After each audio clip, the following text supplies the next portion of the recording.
मऊरानीपुर तहसील के अंतर्गत आने वाले ग्राम पंचायत कटेरा देहात के बखतिया रावनपुरा कंपोजिट विद्यालय में आज सुबह सुबह अफरा तफरी मच गई। अफरा तफरी मचने का कारण रहा, जिस कक्षा में विद्यालय के छात्र पढ़ रहे थे उसी दौरान उस छत का एक मलबे का बड़ा हिस्सा टूटकर अचानक छात्र के ऊपर गिर पड़ा, जिसमें छात्र घायल भी हो गया। आपको बता दें कि इस संबंध में प्रभारी प्रधानाध्यापिका आराधना चौधरी ने बताया कि छत जीर्ण हो गई है। साथ ही इस संबंध में कई बार जिम्मेदारों को एवं शिक्षा विभाग के कई जिम्मेदार अधिकारियों को अवगत कराया गया, लेकिन किसी ने इस ओर ध्यान नहीं दिया, जिसके चलते आज छत का एक मलबा टूटकर छात्र के ऊपर गिर पड़ा। तो वहीं जैसे ही यह मलबा छात्र के ऊपर गिरा तो वहीं मौके पर मौजूद अन्य छात्रों एवं अध्यापकों में अफरा तफरी मच गई। आपको बता दें कि मामले की जानकारी उप जिलाधिकारी मऊरानीपुर गोपेश तिवारी को भी दी गई। तो वहीं थाना दिवस में मौजूद उप जिलाधिकारी गोपेश तिवारी भी मौके पर पहुंचे, साथ ही विद्यालय का निरीक्षण किया। आपको बता दें कि एक ओर जहाँ उत्तर प्रदेश में योगी सरकार विद्यालय का कायाकल्प करा रही है, तो वहीं इस विद्यालय की प्रधानाध्यापिका के द्वारा बताया गया वर्ष 2020 से उनके द्वारा लगातार पत्राचार के माध्यम से जीर्ण छत के बारे में अधिकारियों को अवगत कराया गया था, लेकिन किसी ने भी इस ओर ध्यान नहीं दिया, जिसके चलते आज यह दुर्घटना हुई। क्या हो गया? ऐसा हुआ कि हम पढ़ रहे थे तो बच्चा वहाँ पर बैठा था, छत ऊपर से गिर गई तो बच गया बच्चा, थोड़े लगी पर ऐसा यहाँ से ऊपर से गिरा था सब। ये देखो दे रुक जा पट्टी ले आओ, देखो मुझे बैग पट्टी बोलने में। मैं प्रभारी प्रधानाध्यापिका आराधना चौधरी कंपोजिट विद्यालय बखतिया से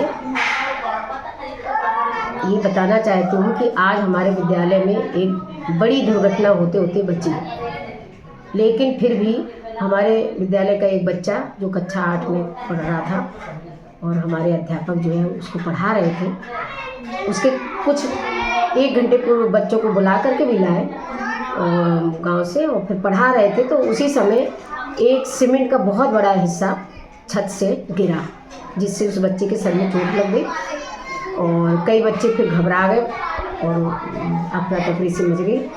कुछ बच्चे घर भाग के घर गए तो वहाँ गार्जियन भी आ गए, जो कुछ बच्चों को छोड़ने भी आए थे विद्यालय, और उन्होंने ये घटना देखी तो वो लोग भी और लोग गांव के लोग आ गए कि क्या हो गया। देखा तो वो लोग कहने लगे कि आपने बहन जी अभी तक इसका कोई निराकरण नहीं किया। हमने कहा भाई साहब हमने लिख के बहुत बार अधिकारियों को दिया, लेकिन कोई सुनवाई नहीं हो रही है।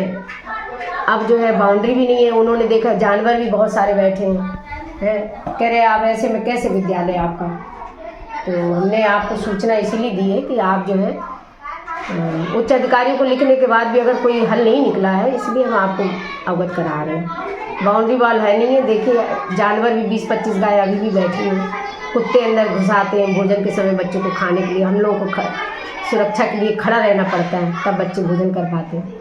प्राइमरी के बच्चे बाहर निकल नहीं पाते हैं खेलने के लिए, जानवर उनको दौड़ाते हैं, मारने के लिए दौड़ते हैं। बहुत सारी समस्याएं हैं, लेकिन अधिकारियों को लिख के भी दिया है और मौखिक माध्यम से भी कहा है और फोटो भी खींच के उनको भेजी हैं, लेकिन अभी तक कोई भी सुनवाई नहीं हुई है। इसलिए हम जो है इस निराकरण का को जल्द से जल्द कराना चाहते, क्योंकि अगर कोई बड़ी दुर्घटना घट गई तो ये उत्तरदायित्व है ना उच्च अधिकारियों का और विभाग का होगा।